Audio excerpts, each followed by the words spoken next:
महाविकास आघाड़ी में मुख्यमंत्री के चेहरे को लेकर जारी कयासों के बीच एनसीपी अध्यक्ष शरद पवार ने पुणे में पत्रकार परिषद में बोलते हुए इस विषय पर खुलकर बात की। उन्होंने कहा, हमारी तरफ किसी को इंटरेस्ट नहीं है, हम बदलाव चाहते हैं, लोग विकल्प चाहते हैं, हम इसके लिए काम कर रहे हैं।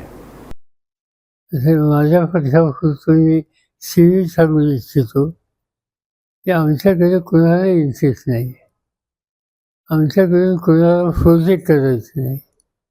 आम्हाला महाराष्ट्राच्या सत्तेत परिवर्तन हवं आहे आणि सत्तेत परिवर्तन करून एका विचारानं या राज्याच्या जनतेला उत्तम प्रशासन द्यावं ही आम्हाला लोकांची इच्छा आहे. आणि त्यामुळे कोण असावं कोण नसावं आम्ही कुणी असणार नाही, माझा तो प्रश्नच नाही. आणि त्यामुळे हा प्रश्न आता एवढा उभा करण्याच्या सोडीची काही आवश्यकता नाही. आज लोकांना पर्याय हवा आहे, तो पर्याय कसा देता येईल याच्यावर लक्ष केंद्रित करूया.